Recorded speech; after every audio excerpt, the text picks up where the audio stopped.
Victims of Hurricane Helene lost it all, but the aid promised by Kamala Harris feels too small. Ron DeSantis says Helene may sway the vote. He has a plan, but will the governor of North Carolina take note?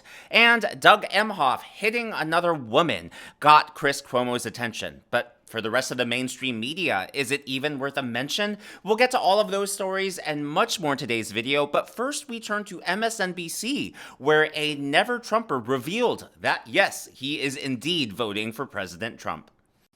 After that, why was it important for you to say no more Trump because of his January 6th conduct, and do you stand by that? No, I don't stand by it, and I'll tell you why. I've now lived 4 years under the Biden-Harris policies. And I have to say that those policies are not only becoming an existential threat to our country's way of life, but to our allies as well. So when you and Ambassador, this is I'll let you finish, but this is so striking. You said it was a no for me after that, January 6th. I did. And here we are right now. I did. And you're saying it's a yes for you. It is a yes for me. It is an absolute yes for me. That is how badly the Biden-Harris team have prosecuted their job. But the whole point you seem to be making was that January 6th and that kind of attack on democracy is bigger than any policy. But I am seeing so many attacks on democracy that eclipse January 6th. Yes, he is absolutely right. The attacks on our constitutional republic have come from the Democrats. It's come from Joe Biden and Kamala Harris. Look, not only do we have the political persecution of President Trump, we've had the Democrats for the last 4 years talk openly about eliminating the Supreme Court. And whenever they don't get their way, they rule by executive fiat, executive order, executive actions, which have oftentimes been overturned by the courts. And yes, even the Supreme Court itself. But it's not only that. The Biden-Harris administration has worked openly with big tech to try to censor Americans, to try to censor free speech, to try to censor information that they don't like, and the list goes on and on and on. Now look, this wasn't just some random never-Trumper that announced that he was voting for Trump on MSNBC. This was actually a former Trump official. This was a U.S. ambassador to the European Union, Gordon Sondland. He testified in the first impeachment hearing against Donald Trump, specifically the one about Ukraine. Now, not only did he testify during the first impeachment of Donald Trump, he actually announced, this is according to the Wall Street Journal, that he ended his support for Trump after January 6th. And as you saw on that MSNBC clip, you know, he's now reversed his position. He is now voting for Trump. And I think that right there is a powerful testimony. The Democrats, for, you know, the last year especially, but really for the last 4 years, they've been running on this message that Trump is a threat to democracy, that Trump is a dictator, that Trump is a fascist.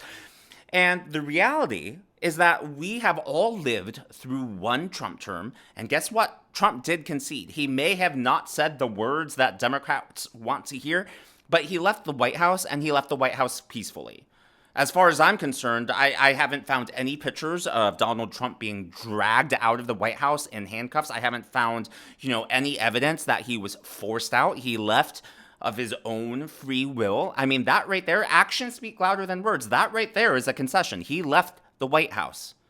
So I don't get what the big deal is with Democrats. We all know January 6th was a riot, and a riot because of a lack of security, which is not Donald Trump's fault. He wanted more security there. It's Pelosi's fault, Mayor Bowser's fault, Mayor of Washington, D.C.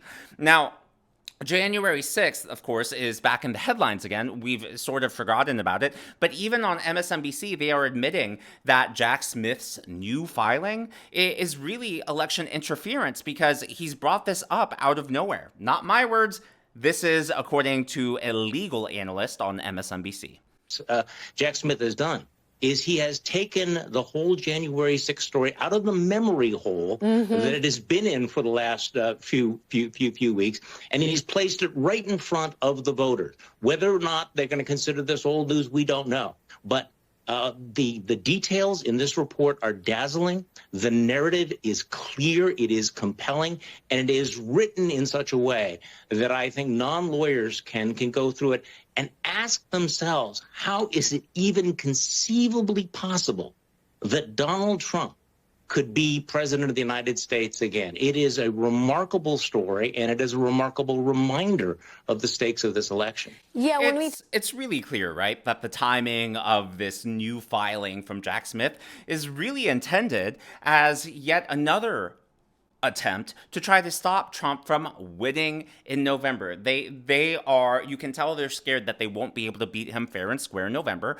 And so they're pulling out all the stops literally to try to stop Trump from rising. And I think, when you have people like Gordon Sondland, a never Trumper, someone who testified at the first impeachment, going on the record on MSNBC saying that he is now voting for Trump, how much more terrifying must that be? When you think about swing voters, when you think about minorities, when you think about union workers, when you think about just your average everyday American voter. I mean, if a hardcore never Trumper has turned around on Trump and is now saying it's the Democrats who are the threat, and because of that, he's now voting for Trump, I think that really terrifies the left. Well, it's not just Sondland who is terrifying the left. It's also Kamala Harris's actions or lack thereof. And also Joe Biden's. So Kamala Harris went to visit the victims of Hurricane Helene. And, before she announced the federal plan, which, by the way, why is Kamala Harris announcing the plan? Why isn't it Joe Biden? A lot of people, during the debate, they kept saying, why is J.D. Vance, talking about Kamala Harris as if she can do anything? She's the vice president. This right here is proof. Right? Like, Kamala Harris is out literally on the ground, surveying the damage, talking with FEMA. She announced the federal response plan. She's the one doing that instead of Joe Biden. So I think, J.D. Vance was spot on. But before she gave that speech, she actually arrived for a photo op. And in this clip, you can actually see her. Now, watch her and watch her handler. They're going to make eye contact with the cameraman before they start surveying the damage. They want to make sure the cameras are in place before they start.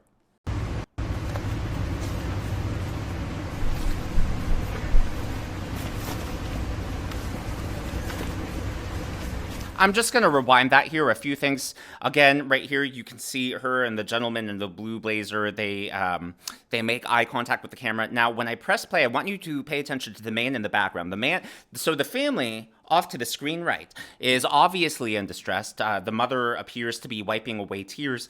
Kamala doesn't provide any comfort. Her arms are folded, which suggests from a body language perspective that she's guarding herself, staying closed off. And it's not until Kamala Harris moves away that the gentleman in the back goes to console them, almost as if someone yelled action on set and everyone starts, taking their cue. So just two things to look forward to as we rewatch this, and then we'll keep going. The man in the back goes to console them. They start going forward.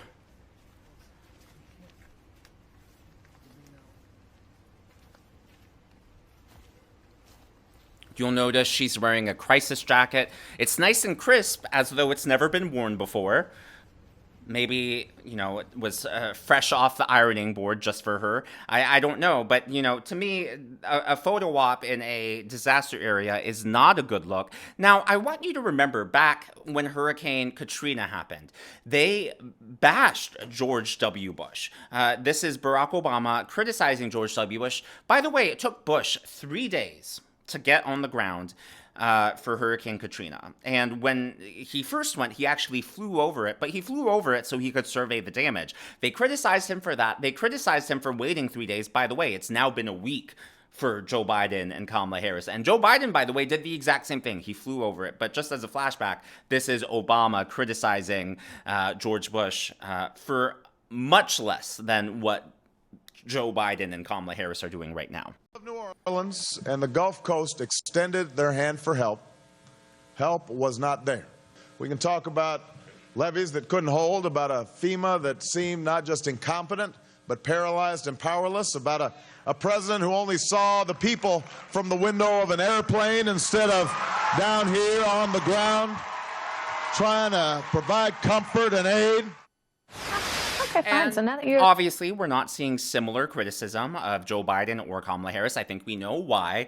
If this were a Republican administration, if Donald Trump were in office right now, I think, we all know the media would be hounding him if he had responded to Hurricane Helene with the same level of negligence and just uncare, discare.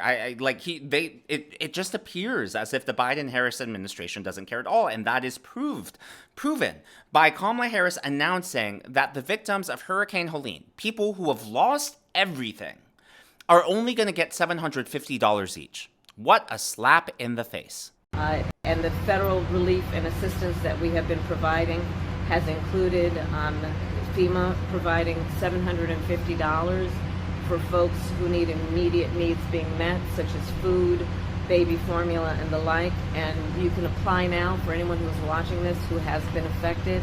Why is it that we can only give $750 to our own citizens? Our own federal government can only spare $750 for people who have lost everything in a natural disaster that they didn't ask for, right? And yet, on top of that, we can give $8 billion just this week. Last week, September 26th, Biden announced $8 billion in military aid for Ukraine. This is from CNBC. Oh, by the way, just breaking about 2 hours ago, the Washington Post reports, Biden now won a case. Student loan forgiveness may proceed after a small win in lawsuit. By the way, this new student loan forgiveness is on top of the $138 billion that our federal government has already forgiven in student loans. That $138 billion is outlined here on your screen. This is from the U.S. Department of Education, the official government website. You know, we can literally give away billions, tens of billions overseas. We've forgiven over $100 billion in student loans, you know, loans that people willingly take out with the intention of repaying. And yet for people who have lost it all, didn't ask for the hurricane to come, we can only spare $750 for them. What a slap in the face. But of course, Kamala Harris's husband knows all about that. But before we get to that story, Governor Kemp of Georgia announced that on top of this $750 slap in the face for hurricane victims, the federal government limited the state of emergency, or actually the zones they declared emergencies. They only counted 11 counties in Georgia, but Governor Kemp said the number should have actually been 90. And that's just Georgia. It makes you wonder, you know, how much worse it was for North Carolina, Florida, Tennessee. Here's what Kemp had to say. When the first emergency declarations came down, there was only 11 counties in that. A lot of people were outraged, including me, because there was such devastation in you know, up to 90 counties. So we called the White House. We spoke to the president's chief of staff, the FEMA administrator, and said, look, you're sending the signal that you're not paying attention to some of these rural communities. Well, and that's exactly what I said in my video from last week, that, you know, the federal government has been slow to respond, and it just from an optical point of view, it's almost as if the government just doesn't care because these are red states, or because they're rural counties, or because they're just not, these people just aren't, you know, going to vote for Democrats. Maybe that's why they don't care. Because I guarantee you, had this hurricane hit, you know, New York City or something, and this devastation had come to New York City, I guarantee we'd have a completely different response, not only from the government, but also from the mainstream media. Now, of course, a lot of people are wondering, how is this hurricane going to affect the election? Entire towns have been decimated by this, and of course, rural towns. And a lot of people are worried that this is going to, you know, suppress voter turnout for both candidates, but especially in the rural areas, which tend to vote heavily for Republicans. Well, in Florida, Ron DeSantis has announced a plan, and I really hope that the governors in North Carolina, Georgia, Tennessee are really paying attention to what DeSantis is doing, and, you know, maybe they'll follow his lead. Here's what Ron DeSantis had to say. To ensure that people are going to be able to vote regardless of this storm. So in the areas that were most affected, Charlotte, Dixie, Hernando, Hillsborough, Lee, Levy, Madison, Manatee, Pasco, Pinellas, Sarasota, and Taylor, we are authorizing the supervisor of elections to make appropriate accommodations, just like was done after Hurricane Ian.